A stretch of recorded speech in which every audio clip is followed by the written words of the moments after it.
Hello, everyone. This is Seethercord here with another furry interview. I excuse my somewhat sound of unenthusiasm. It's not that I'm unenthusiastic. I'm just sicker than a dog. But yes, I have my second guest here today, who is actually surprisingly the twin of the first guest. Surprisingly, how weird is that? Yes, I introduced to you Aki-Rain. Hi. Hi, nice to meet you, and welcome to the show. So, anything you want to say beforehand before you want to get started? Nope. I have no opening remarks. Okay, so let's just get right on into it, shall we? It's not going to be as much of like a blind sense of doing this as the first one was, because the first one it was like me walking blindfolded onto a minefield, for God's sakes. But Oh, okay. But yeah, don't do that. Yeah. That's pretty much what it was. But let's just get started with the first typical question I have to ask is, what is your persona / introduce yourself? That's what my notes are written as. I probably shouldn't say it that way, but yeah. It's okay. So for myself, I consider myself an artist, a dancer, and a performer, and that's really the basics of it. I have two personas. I have Aki-Rain the barn owl and Matsuri the wolf. And Aki-Rain, the barn owl, they're both kind of different parts of me. Aki is a more graceful version of me. Like, if I imagine myself if I was graceful and knew what I was doing all the time, which I don't. Aki is quieter, she's more composed, and she doesn't show her emotions as much, so she's a little bit like my outer idealized self. And then Matsuri is a little bit more like my inner self, who's in touch with all of my emotions. And unlike Aki, she's not afraid to display them. I think she's more of an animated character. And also, Matsuri is kind of my inner diva who really loves attention, so I display that side of her a lot in my artwork. Oh, vanity in a way, I guess. A little bit, yeah. Like, on the inside, I even though I'm an introvert, deep on the inside, I love attention, and Matsuri is how I channel that. I make her a diva, and like, she's playful and she's hamming it up all the time. Yeah, it's weird that when I think of like the personality type of vanity, I always like think of like the Smurf known as vanity as like the example of all things. The Smurf for vanity. I don't know. Vanity Smurf. Okay, I'm not familiar with the Smurfs. You shouldn't be these days. Okay. Because all right. I hear the movies they have are kind of crap, but anyway. Shut the up! No one cares. By the way, you said one of your personas, Aki, was an owl. Yep. You didn't tell me she was a barn owl. Like, I don't know. Yeah, she's a barn owl specifically. I was never really, at the beginning I wasn't quite sure what species to make her because I honestly love all species of owls. And sometimes I still am a little like, maybe she should have been a short-eared owl, but the problem with those is that they have really complicated markings and it would be so expensive to make a fursuit of one. You should do like barn owls are good. You should do like the Hedwig owl from Harry Potter. That would have been awesome. Yeah, that's what the snowy owl is another of the options I had, but considering the colors I like, I'm happy with how she is. Not saying I don't like it. I like it looks nice. It looks really nice. Yeah, absolutely. Just so many good birds out there. I also noticed that like once the speaking of Harry Potter, once the popularity of Harry Potter grew, I heard about how a bunch of people were getting their own pet owls, underestimating like the difficulty it is of having one as a pet. Yeah, I see videos of people with pet owls and everything. And I don't have any experience like meeting people who actually have it as a pet or having it myself. But just my initial reaction is they're not flock birds like parrots are, and they have sharp beaks and talons, and they're obligate carnivores. And so I feel like they wouldn't make good pets. Mm-hmm. Swear to God, this owl just attacked me. I swear to God. Oh my God. Ah! Like, they're cute.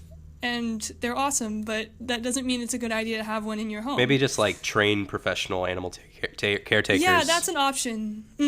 Yeah, I've read books about that, and it sounds like a lot of fun. And I wouldn't personally do it just because it can be dangerous, just because you're dealing with the owls themselves and the dead animals, which have, they get clean and stuff, but you can still come in contact with their blood and stuff, which can be dangerous. Yeah. But it does sound like a cool job. I just wouldn't do it myself, as much as I love owls. Yeah.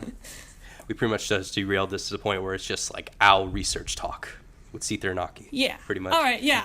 But, that's my spiel on owls. Yes. Next question I want to get on to, if you're okay with that, is Yeah, absolutely. I rambled. What? No, it's fine. Me too. But what caused you to get into the furry community / fandom? I don't know if I really would consider it a community or fandom. Like, I think it's the same meaning. Yeah, one of those two. Sorry. The community itself, the thing or person that would have had to get me into it would have been our previous interviewee, you Puffin, who showed me what fur conventions are, showed me what fursuits are, showed me what fursuit dancing was and that it even existed. So, like, in terms of getting into the community, that was, I think, what made me. But in terms of, my interest in anthropomorphic animals and everything, before I knew what furries even were, let's see, back when I first started drawing and putting stuff on the internet, I drew anthropomorphic Pokemon, and because, Pokemon splices and Pokemorphs were a major trend at about that time when I was, like, 10, 11, or 12. So I did that for a while, but once I figured out, like, what a furry was and that anthropomorphic animals were a major trend, I kind of shifted to animals instead of Pokemon. Mm-hmm.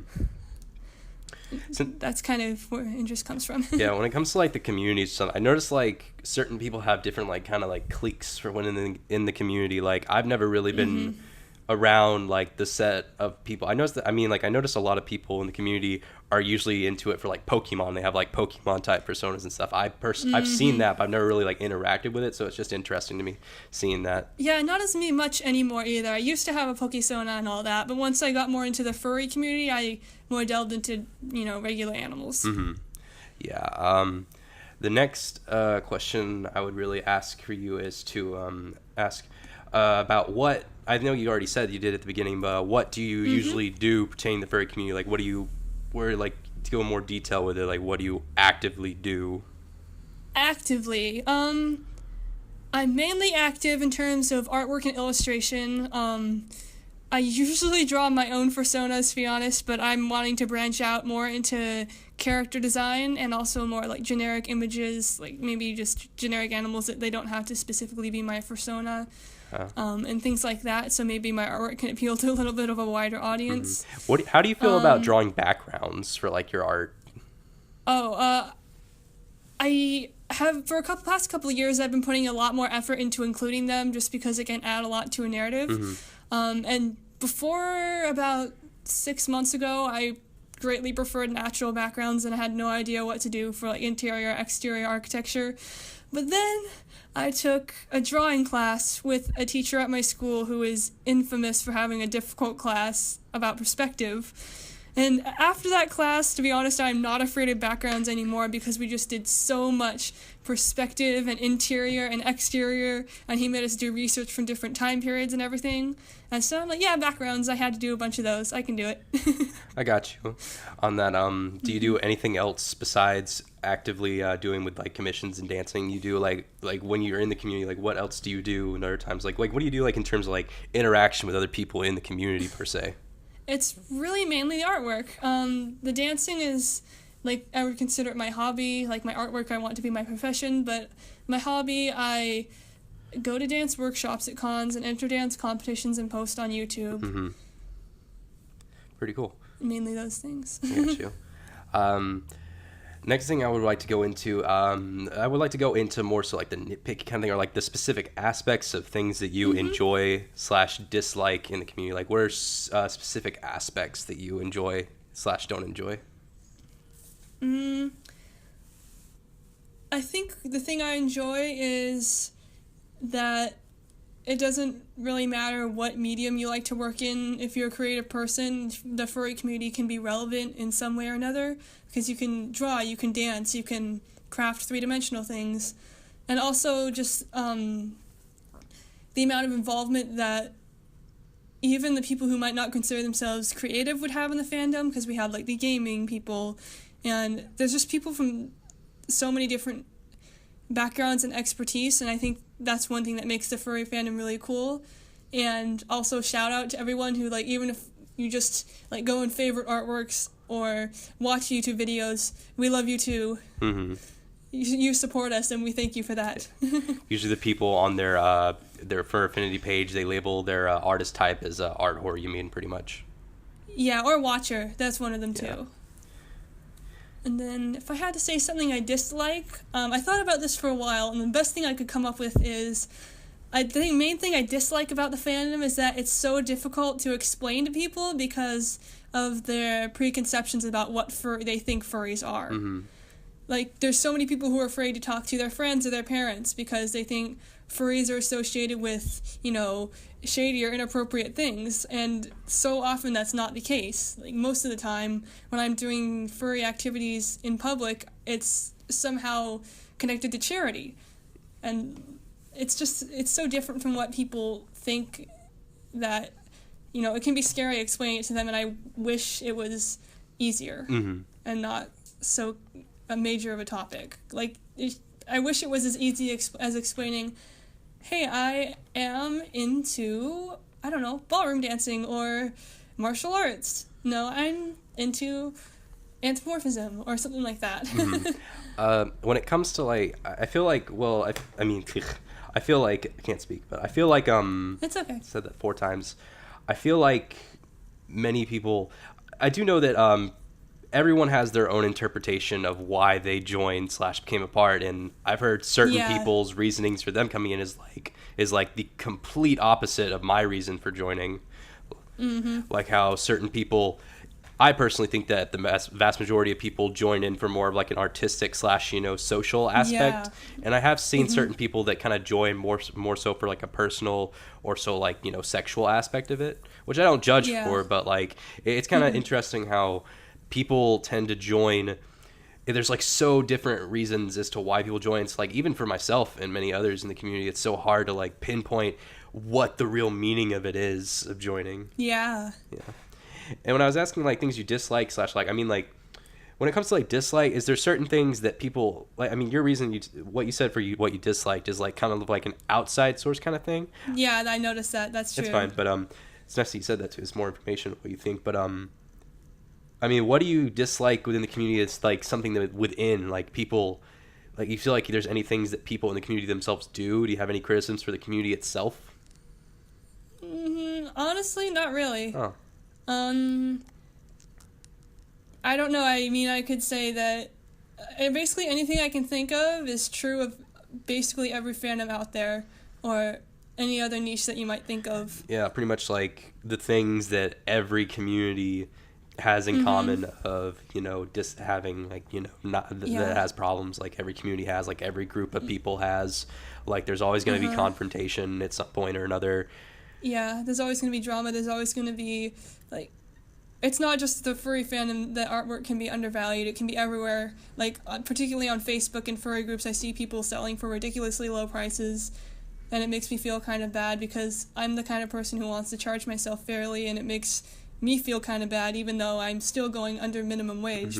But at the same time, like even outside the furry fandom, on basically any website out there, you'll find people doing cheap art, and it's not a furry fandom specific thing, so that's it. One major problem I saw in the community that I noticed a lot, that kind of I'm even will admit at fault for doing it myself when I was younger. It's the aspect of stealing art, or like using as your profile picture and such. Which even if it's like, even if you take out that aspect of it being like morally wrong or something like that, or being like socially unacceptable, it can even cause like confusion. Like if you see someone say something or post something with that profile, to think it's like this other person who did it. Yeah, I've seen videos about that. And even if I kind of thought of that too, but that's another thing. Like it happens in any fandom. And even if it's like not like something like people get pissed off because like I'm stealing like moral thing, it also is just like a problem that just causes like confusion and such. Yeah. And it's also a thing I don't really like give people that much heat for, because most people I see do it are like the really young group of people in the fandom, like people are like 10 to 13, because you can't blame them. Like they don't have a PayPal to buy art, or most of them don't have. Or if they trace and like add them as their own or claim them as their own. I don't have a problem with tracing for like practice, but if you like trace and claim it as your own, that's a problem I have. But yeah, absolutely. Please don't do that. Yeah. I'm an artist. I'm asking everyone who watches this a favor. Please don't do that. Yeah. You don't have a problem with people tracing your art for practice, do you? Oh, yeah. Honestly, if you want to trace my art and just for practice, that's totally fine with me. Just be aware that if you trace my art, you're going to make all the mistakes I make. It's not going to be perfect. So, when you trace me, aware that you can make mistakes as much as you can learn things. Next question I'd have to go into would be, where do you feel that you yourself will be pertaining to the fandom in the future, like the next whatever amount of time, and also what do you think the fandom itself will be like in the future? So that's kind of like two separate questions in a way. For myself, I really don't have a specific answer other than I hope that I'm still going to be dancing, and I'm at least going to be making a part-time job off of my animal and furry illustrations. Like, maybe not just furry, but I can, like, do something in relation to animals, like book illustration or something. Yeah. And for the fandom, relatively, I haven't been in it for very long, so I'm not sure I have the experience to exactly say, but it kind of ties into what I was saying about what I dislike about the fandom. Like, I hope in the future that the furry fandom will be something that is more open and people are more knowledgeable about it, about things like charity and, you know, things like that the furry fandom plays a really large role in. Yeah, it makes sense. Like, when it comes to, like, I've noticed when you say, like, you're dancing, I don't know if you ever, like, plan to do dancing as, like, a career or drawing as a career. Oh, no, absolutely not. More like it would be fun. More of like a side career hobby thing, because I don't think, like, commissioning dancing is a thing. It is, I think. Oh. I think people commission dances, and it's possible to, like, I'm not super well versed in it, but you can, you know, get gigs at performances and everything. It's not something I want to do, just because, first of all, I would be worried about getting injured, and that would be putting me out of work for a long period of time. I'm not sure I could handle that risk. Second, I feel like I would have had to start dancing earlier. I know when my mom was telling me, like, oh, you would have to start when you're really, really young, which I don't think is necessarily true. Like, if you learn really fast, I'm sure you could, you know, it's never too late to start a new career. I mean, to some extent with physical limitations. It comes to, like, how healthy you are and how you treat yourself. Like, yeah, like, I could probably do it eventually if I wanted to, but considering just how I feel about dancing and the worries I'd have about doing it professionally, it's probably just going to stay my hobby and my way to stay flexible and healthy and in shape while I am doing my art job, which is mostly sitting down. Yeah. When it comes to that, I feel like when it comes to the fandom, like yourself, like with people who make careers or get well known, I have noticed of how certain people who have, like, kind of like a talent or art thing that can be, like, you know, transformative in terms of, like, it being, like, furry centered or not. Like, some of them like, you know, leave the community or stop doing their thing in terms of, like, community centered in order to grow larger with their career, because since the furry community is not that big. And I noticed that if you take two people who do, like, the same thing, and one of it's, like, furry fandom centered, the one who doesn't do the furry fandom centered is more likely to, like, be more successful, because, like, that's what I feel. It depends, I think. Yeah, that's what I feel, because, like, it's such a wider community of people. Yeah, it's definitely a niche that's probably very few people can do a full-time job in. I know it's possible. Yeah, but, I think I read that, like, there's only, like, 5 people who are able to make a very nice, worth living in terms of monetary gain in the community. I wouldn't be surprised. Yeah, and those are usually, like, I think 1 or 2 are artists, and the rest are, like, sculptors or, you know, like, freelance, like, you know, designers for, like, buildings or, like, statues and such. Yeah, that's true. The next thing I want to go into is memorable stories. Do you have any, like, memorable stories or interesting things you'd like to share that you've had experiencing within the community? Not really. Most of my memorable stories are just little moments, like, and very small things. Like, one time when I was fursuiting at don't remember what it was. It was like a little kids fair, and I, like, you know, the times when you are hugging a kid and you forget they're holding ice cream, and then you get a pink smear on your wing, or you know, just the burst of adrenaline you get when you're in the dance competition or your first rave are probably my most memorable moments. My only real story, and that's not even much of a real story, was the fire alarm at Anthro, New England, 2017. And it was probably the scariest moment of my life in my recent memory, because I'm sleeping in the hotel alone, basically, and I get woken up at 2 a.m., this is the first time I've ever heard anything over a hotel intercom, and it has to be like this answering machine or this bell followed by a message that like they're conducting evacuations and there's some sort of something going on. It doesn't say what it is.